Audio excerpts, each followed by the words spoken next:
Bienvenidos, bienvenidas a este espacio para cuestionar lo establecido, desafiar tus propios límites e ir más allá de donde estás ahora. Un podcast de la mano de personas que nos acompañarán a abrir la mente en temas que tienen que ver con innovación, liderazgo, creatividad, desarrollo profesional. Soy Vanessa Carrera, experta en innovación y gestión del cambio, autora del libro Abraza los cambios, directora y fundadora de la consultora Insighters, y estoy aquí para acompañarte en este espacio.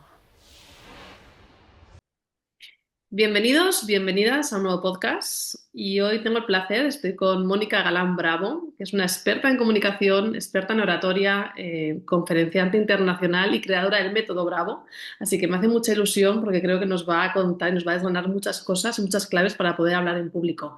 Mónica, bienvenida, ¿cómo estás? Pues muy feliz de estar contigo y con ganas de este podcast, así que lo que tú quieras. Te agradezco además que hagas este huequito para poder estar con nosotros y con nosotras, que sé que tienes ahí la agenda muy ocupada, así que gracias por hacernos este ratito. Y bueno, pues vamos a charlar sobre comunicación, ¿te parece? Me parece un planazo. Mira, yo te cuento porque yo durante muchos años yo tuve una creencia que me limitaba mucho, que era que soy tímida. Entonces, durante muchos años, claro, con esa creencia, cuando iba a hablar en público, pero además te hablo de súper pequeñita, ¿eh? En clase había que presentar algo, yo me ponía roja como un tomate y todavía pensaba que me ponía más roja y todavía me limitaba más. Durante mucho tiempo, claro, y además de un proceso, pues eso, pues muy profundo de transformación y demás, pero algo que me ayudó mucho a mí fue empezar a cambiar el foco de lo que me pasaba a mí, me estoy poniendo roja, me estoy poniendo nerviosa, tal, y poner el foco en los demás, poner el foco bueno, en qué quiero aportar, qué quiero decir, qué hago aquí con estas personas, para qué les quiero hablar. ¿Nos podrías contar según tu experiencia, porque esto me ha funcionado a mí, nos podrías contar según tu experiencia que trabajas con un montón de personas para ayudarles a hablar en público, claves o herramientas que puedan ayudar para esa gestión emocional? Y para mí también es muy importante, no sé si tú lo compartes, esa gestión de ese diálogo interno. ¿Qué podemos hacer? ¿Qué funciona? Bueno, es que tú has dicho una que es fundamental, es que me estoy contando a este respecto. Y si lo que me estoy contando es que tengo que reventarlo, sorprender, darles una información ultra novedosa que quizá no hayan escuchado nunca, hombre, no creo que tú sepas exactamente todo lo que ha escuchado la audiencia alguna vez. O sea, también hay una parte en la que lo que tú estabas describiendo es un primer paso fabuloso. ¿Qué quiero de verdad transmitir en el aspecto de cuánto de útil va a ser esto para quienes me escuchan, no cuánto me quiero lucir? Esto que parece una simpleza y que cualquiera de nuestras abuelas nos diría, niña, no te pases de prepotente, pues en realidad nos sale, pero sin querer. Ay, quiero sorprender y quiero lograr, y nos vamos generando unas expectativas que son a la vez igual de altas que lo que pensamos que nuestra audiencia tiene de exigencia. Entonces, claro, imagínate, es una peli de terror por la noche y en la mitad de un bosque. O sea, nos vamos poniendo todo el escenario para generarnos auténtico desasosiego. Aquí, si bien hay una parte de mentalidad en la que tú te enfocabas y muy bien y que yo sigo contando encima del escenario y créeme, se siguen sorprendiendo con este cambio de foco, que es verdad que es una simpleza, pero como cuando a mí alguien que hace deporte me cuenta un cambio de foco que quizás sea una simpleza para él y a mí me vuela la cabeza porque no tengo una mentalidad deportista. Y este cambio de foco exclusivo es lo más importante de la comunicación, es quien la escucha. Esto es así. Luego me dices herramientas, pues mira, de la misma forma que el cerebro es experto, créeme, yo tengo entrenado el mío para ciertas cosas y aún así, antes te contaba un tema personal de precisamente qué está pasando en mi compañía, cómo es de fabuloso y a la vez de incómodo crecer, o qué pasa si el equipo se mueve por lo que sea. Oye, aun teniendo el cerebro entrenado, se me siguen pasando por la cabeza escenas terribles, ¿no? De ahora voy a perder toda mi información y entonces, o sea, como quien hubiera estado en un incendio digital, ¿no? Y real. Y es como, no, mira, yo luego hablo con se creó con mi marido o con mi hermana y me dicen, ¿pero te ha pasado esto? No. Y entonces, ¿cómo te pones en la cabeza en algo tan terrible? Bueno, hay que saber frenar a esa especie de, otra vez, película de terror, pero que me creo yo sola, con consecuencias terribles. O sea, esa parte hay que aminorarla. Entonces, ha habido un momento en el que ha habido mucha crítica a todo este pensamiento Mr. Wonderful de, ay, pues piensa en positivo y, ay, ponte en lo mejor y tal. Y ¿sabes qué te digo? Que se preocupa la gente por, ay, ¿cuánto piensas en positivo? Si no te preocupes, si es que el cerebro piensa tan en negativo que con que pienses en positivo es abrir la ventana, ni siquiera es limpiar la habitación, es ventilarla. O sea, que ni siquiera sirve a veces esos pensamientos positivos para contrarrestar. No, no te puedes ni imaginar de lo terrible que puede ser el escenario en la cabeza de alguien de cuando hable en público voy a meter la pata y ya nunca jamás voy a tener una oportunidad. Mm, Mira, yo todavía antes de subir al escenario he tenido pues 1.000, 3.000, 9.000 o 30 y que sean muy importantes, o tres y jugarme una plaza en algún sitio, ¿no? Pero eh, yo unos minutos antes de subir siempre pienso, ¿por qué me dedico a esto? O sea, qué necesidad de pasar un mal rato, pero ¿cómo puede ser?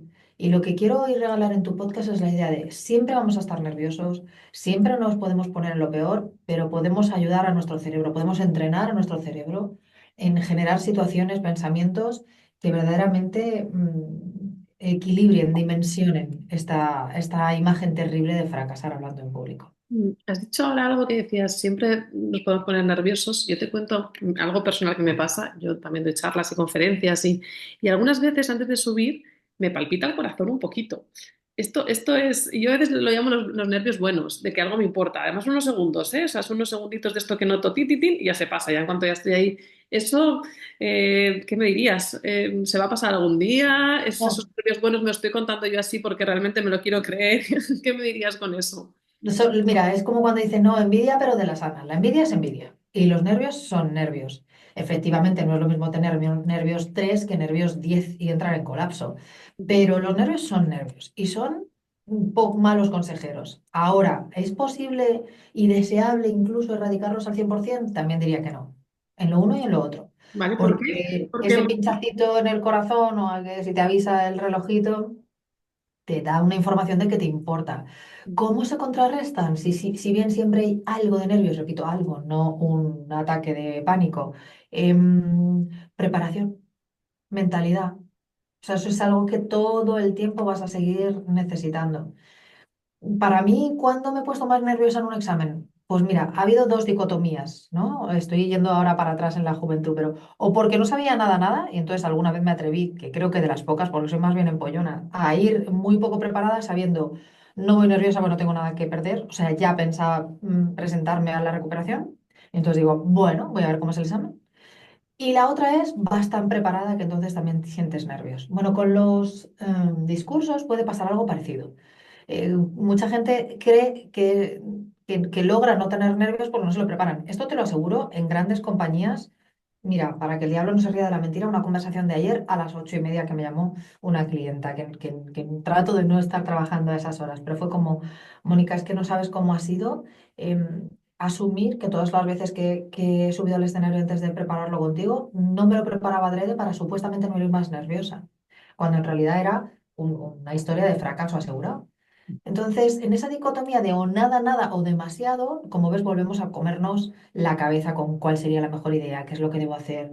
Y hay un punto en el que entrenar el cerebro no solamente es una parte de mentalidad, sino entrenar el cerebro en una ejecución. Por eso yo me he diferenciado de otros profes de oratoria. No soy la única y seguramente no sea la mejor, pero me va francamente bien. Porque el sistema Bravo, que este ya le conocen, no tengo que contarlo aquí, hay un libro que tiene 16 ediciones, hay un método online que pueden hacerlo a su ritmo súper económico. O sea, te aseguro que siguiendo un sistema también bajan muchísimo los nervios, porque no tienes que estar todo el rato generando posibles escenarios, sino siguiendo una secuencia. Y funciona muy bien. Creo que eso es lo que, a la hora que tú decías, "Jo, yo soy algo tímida y quizá me he contado estas historias", es que la mejor forma de predecir el futuro es crearlo. Esta frase que no es mía, con respecto al resultado de un discurso, la mejor forma de asegurar su éxito es trabajar con un sistema, con el que quieran. Yo propongo Bravo. Mm. Mónica, has hablado también de la preparación, ¿no? Que por supuesto es importantísima. ¿Qué margen dejamos a la improvisación? Es decir, nos preparamos el discurso, nos lo preparamos, vamos preparados, preparadas. ¿Qué margen dejamos ahí, encontrar ese equilibrio entre, bueno, lo llevo bien preparado, pero puedo improvisar un poquito? ¿Qué margen tenemos? Un 10%, pero porque nos gustan los números y para decirte que es prácticamente todo preparado, pero que si se cae un vaso de agua, tú puedas decir, pues igual que la gravedad sigue funcionando, me invento la frase, también hay una ley universal que tiene todo que ver con la comunicación. Y es que cuando ponemos el foco en la audiencia, ta, ta, ta, ta, ta, ta. Es decir, ¿yo puedo preparar que se vaya a caer un vaso? Pues salvo que sea una obra de teatro con performance incluida, no. Lo que puedo hacer es salir al paso de algo que haya sucedido, como pues que alguien entre en la sala, que suene un móvil o se caiga un objeto.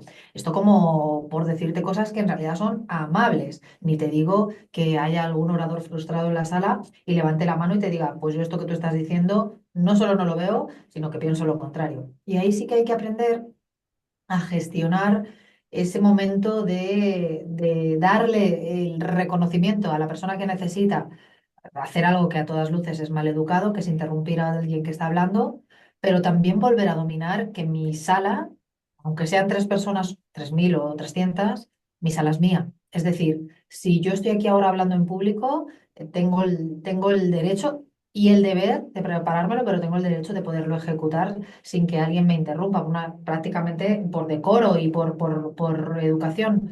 Entonces ahí sí que hay una parte para mí súper importante y es saber manejar que para que lo improvisado, lo que sucede que escapa a tu control, no te rompa ningún plan, tú tienes que llevar la parte que te concierne del discurso súper bien preparada. Y como nos gustan los números, te he dicho 10, si bien no puedo contar exactamente lo que es un 10 o un 7. Podría haberte dicho un 5 y también estaría bien. O sea, Mm, prácticamente todo, todo, todo, todo, todo preparado y una parte mínima para saber qué cosas pueden suceder y cómo abordarlas. mm.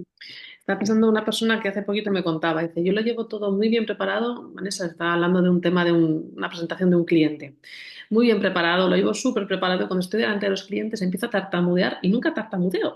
Y de repente estoy y empiezo a tartamudear y me sale ahí, pues normalmente no tartamudeo, ¿qué es lo que pasa? ¿No? Y tiene que ver, me imagino, con lo que comentabas antes de toda la parte de mentalidad, ¿no? De toda esta parte más de cómo me estoy preparando a nivel mentalidad, ¿no?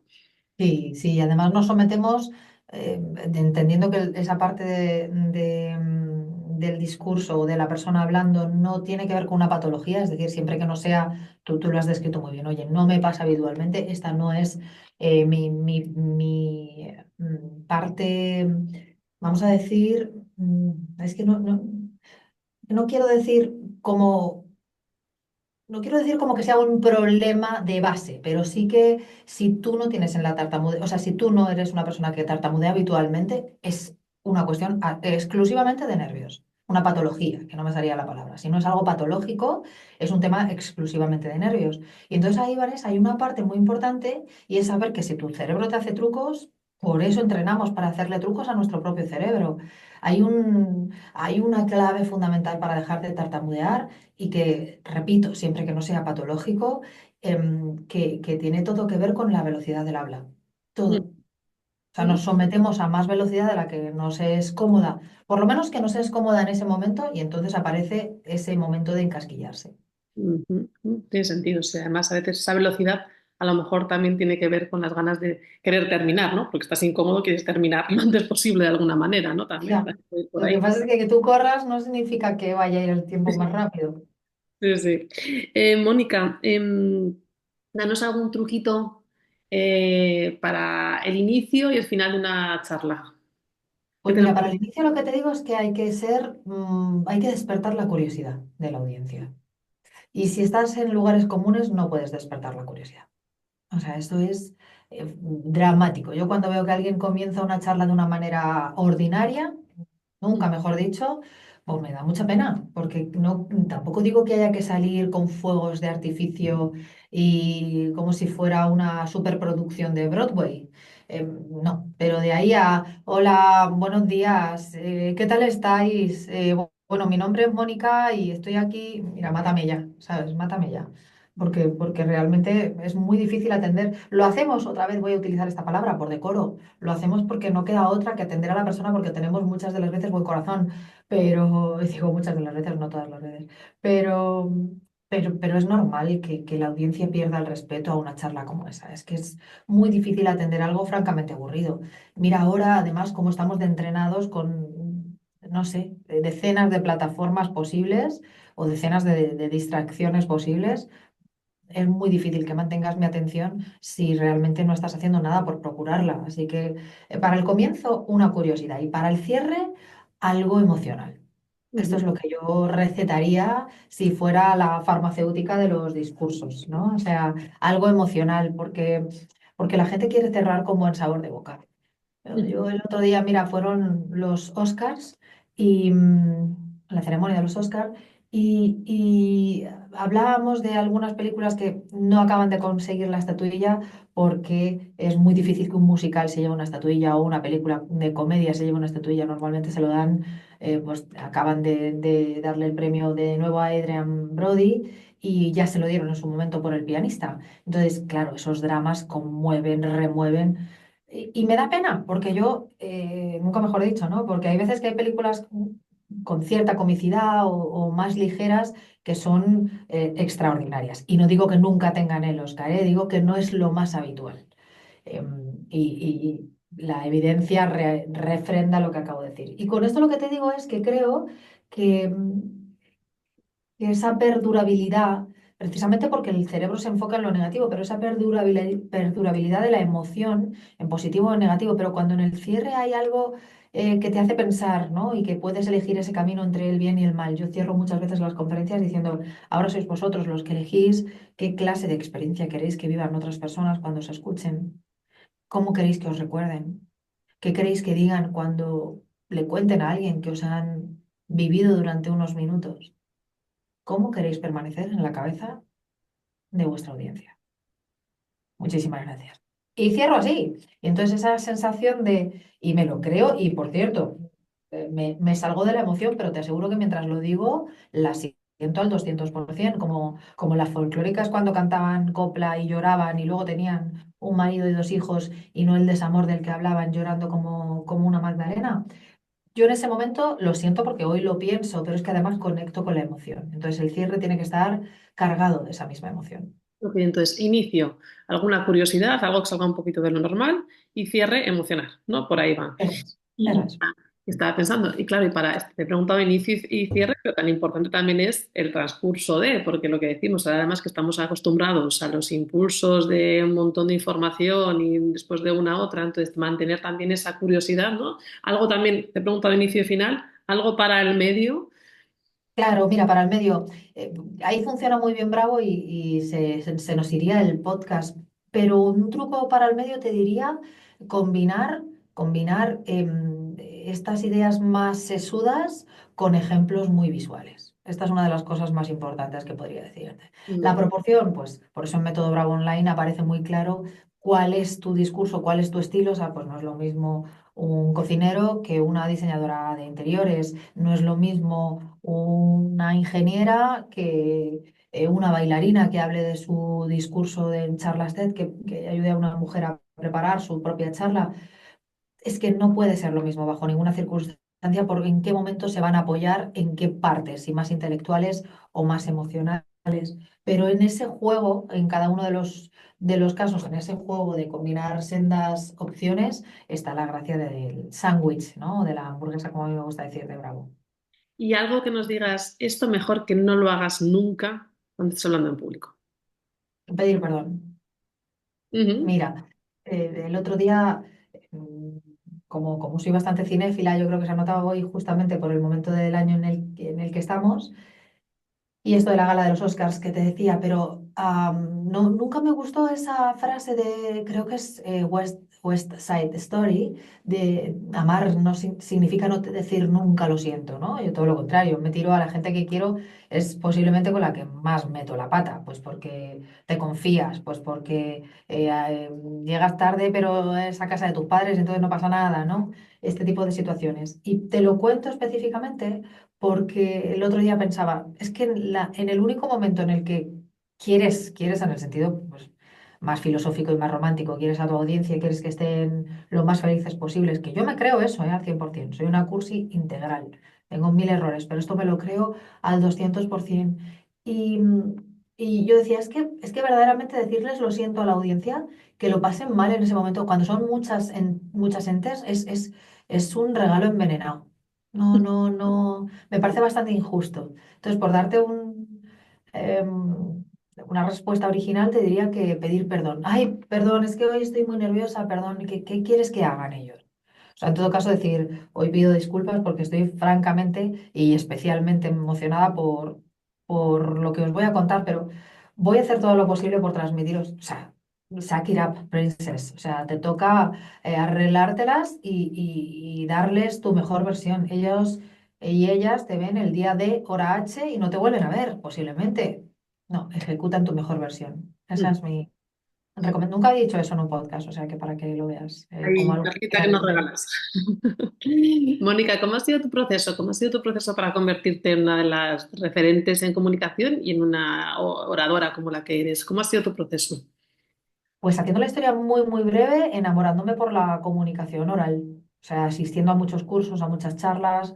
Yo no hay año que no esté formándome. Este año me estoy haciendo el curso de CCO de Rubén Turienzo, de cómo convertirte en un gestor y en líder del cambio para tu propia compañía y para otras compañías, como consultora que soy. Para mí seguir formándome siempre ha sido parte de mi camino y qué buena pregunta. Eso, no dejar de asistir a charlas, cursos, esto es un sí o sí. Y analizar mucho mis vídeos también, que al principio todas nos da como vergüenza, ay, no me quiero ver, prefiero ver cualquier otra cosa. No, no, te Mm. toca verte y analizar qué es lo mejor. O sea, para mí, algo que buscaba activamente es que hoy nosotras mujeres que además nos estamos entrevistando, seamos parte activa del cartel de cualquier curso o charla o jornadas de conferencia. Y sigue habiendo todavía un desequilibrio a ese respecto. O sea, este viernes pasado estaba en un país fuera de España dando una conferencia y era la única mujer que se subió al escenario. Si acaso la presentadora que presentaba a medias con otro caballero. Esta no es exacta y concretamente todos los días mi lucha, pero soy profesional, soy mujer y creo que ahí hay una parte en la que nos toca seguir formándonos, pero que nos toca seguir luciéndonos. En el Todavía sentido, nos queda bastante. Sí. es que nos queda en el sentido no sé cómo decirte, más extenso de la palabra. O sea, prepárate para hacerlo, eso sí, pero luce. La palabra de lucirnos, que eso también creo que es importante, ¿no? Que a veces también nos preparamos mucho, pero luego nos cuesta esa parte de, oye, y me muestro, ¿no? Y me luzco, ¿no? O sea, me encuentro muchas Sí, compañeras que a veces esto que decimos síndrome de la impostora, otra formación, pues, está muy bien formarte, pero también esta parte de lucirnos, ¿no? Creo que eso es una clave muy importante. Mm. pues sí, es que no hay otra. Nos podríamos debatir esto el resto del podcast, pero es que toca mostrarse, toca mostrarse. El otro día le escuchaba a la autora y no voy a poder decir el nombre, pues no lo recuerdo, pero reconozco que me encanta la frase y no me voy a acordar el nombre de ella, pero calladita estás más pobre, no más guapa. Me pareció glorioso. Mónica, ¿hay algún obstáculo que te hayas encontrado? Porque, como dices, no ha sido un día para otro, ha sido un proceso, mucha formación, mucho trabajo, mucho... ¿Qué obstáculos te has encontrado y cómo lo has superado? ¿Cuánto tiempo tienes del podcast? 5 horas, entiendo. Tremendo eso. O sea, ¿Alguno que tengas así más impactante? ¿Alguno que te... mira, te voy a decir uno, me voy a mojar. Yo antes, o sea, estábamos debatiendo ahora sobre lucirse. Creo que va a quedar esto como si yo estuviera todo el rato hablando de géneros, pero es que es verdad, yo luego lo he suavizado, porque ya es la propia autoridad de saber quién soy, de saber cuál es mi contenido y cómo funciona, el que también me ha relajado. Pero recuerdo que me puse en mi sitio incluso antes de merecer estar en ese sitio. Pues yo que sé, hay veces que subes y dices, pues yo daba coaching aquí y cobraba esto por mis formaciones y se me criticaba un montón. Y recuerdo que había tipos que decían, pues si eres capaz de cobrar esto a otra persona y tal, entonces es que, y te lo paga más veces y no le estás engañando, pues es que seguramente este sea tu precio de mercado. Y no, y lo que decían es, wow, qué liderazgo, ¿sabes? Qué fantasía, que cree así en él mismo, incluso cuando falla, qué tío. Y nosotras era como, ¿cómo se te ocurre decir algo así? Vas a parecer una prepotente, que además es que yo no lo soy. Y repito, tengo muchísimos errores y estoy en un momento además de mi vida, de mi etapa adulta, en lo que los examino con lupa. O sea que no se me va la olla con quién soy. Ahora, también me parece que me tengo que poner en mi sitio y saber cómo defiendo una plaza como las que he defendido con miles de personas o con 30 en digital, ¿eh? Que repito que puede ser igual de difícil en una gran multinacional, porque tampoco hablo yo solo para público final, que a veces en las multinacionales, ¿sabes qué sucede? Que no puedes contar tonterías. O sea, te quedas sin trabajo, pero no en esa compañía, en todas las demás. Es decir, una compañía cuando te contrata una gran compañía, Coca-Cola, Repsol de la vida, busca resultados. Y si no hay resultados, no te contrata en base a entelequias y a promesas. Te contrata en base a que las personas con las que tú has estado pueden demostrar que la formación la han llevado a término bien. Y, y quizá ese ha sido uno de los obstáculos, no atreverme y generar, o sea, creo que está mejor visto. Últimamente no puedo soportar ni el nombre, lo has pronunciado y me han dado, me estomaga. No, está mejor visto que yo diga que tengo síndrome del impostor que te diga, mira, es que como yo esté fluyendo y me haya preparado mi conferencia con gracias a Bravo, lo voy a reventar.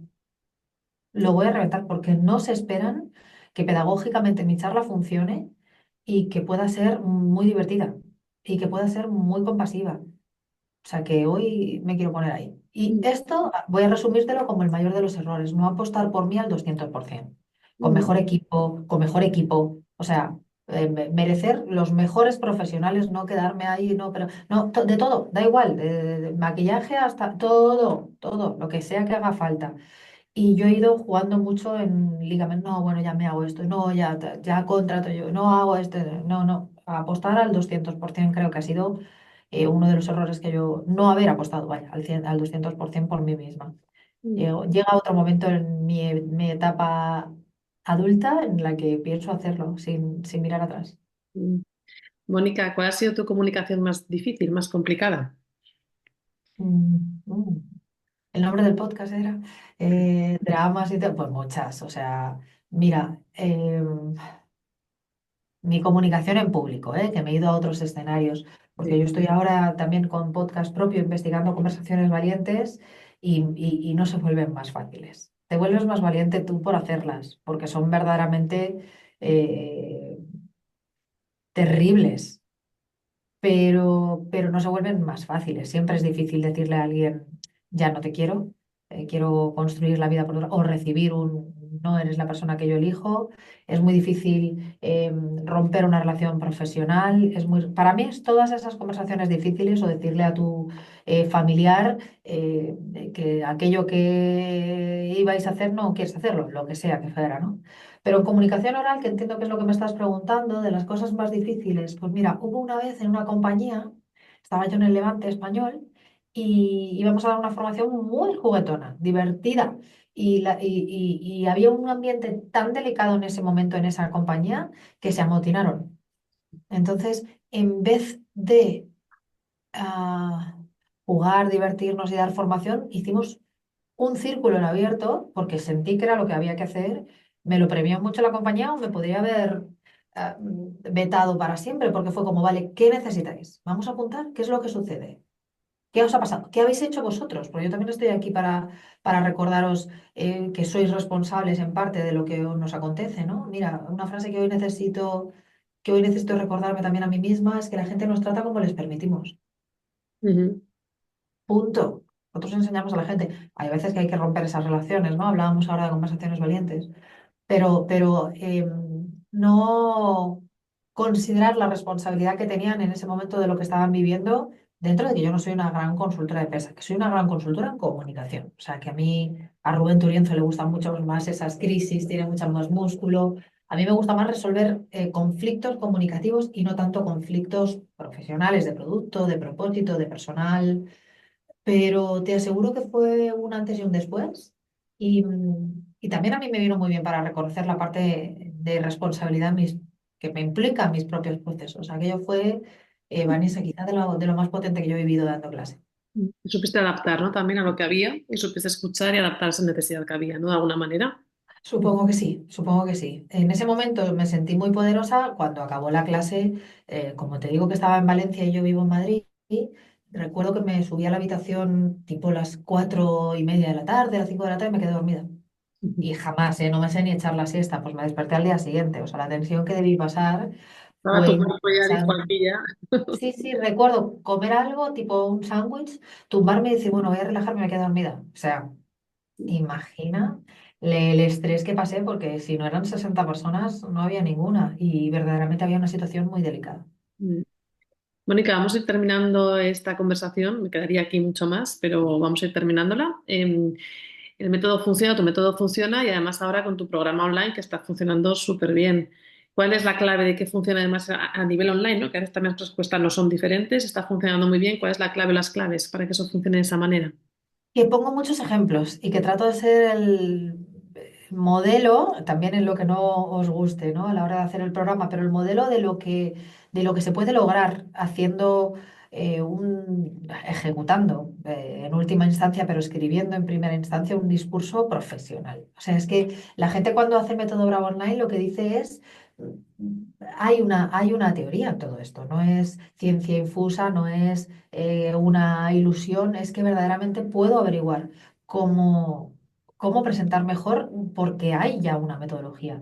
O sea, yo creo que lo que diferencia Método Bravo Online es que realmente es un paso a paso. No es te cuento lo que tienes que hacer y cómo te vas a sentir, pero no te cuento cómo. Es te cuento lo que tienes que hacer, cómo sería deseable que hicieras sentir a tu audiencia y a ti, y ahora te voy a decir cuál es el paso uno, el dos, el tres. O sea, no les suelto la mano aún siendo a distancia y verdaderamente los resultados son muy poderosos. Por eso hoy lo comentábamos incluso fuera de la cámara. Una hoja de ruta, una hoja de ruta, ¿no? Una hoja de ruta, sí, exacto. Yo no paso miedo ya, salvo que me quedara sin internet. Si tengo el GPS en el teléfono que me avisa, pues algo así. O sea, imagina cuánto pueden bajar esos nervios. Ujú. Fantástico, Mónica. Pues muchísimas gracias. Gracias por compartir, por hacernos este huequito y por darnos estas perlitas, ¿no? De comunicación que nos llevamos para poder aplicar, además, o por lo menos yo me lo llevo. Muchas gracias, Me Mónica. alegro. Gracias a ti.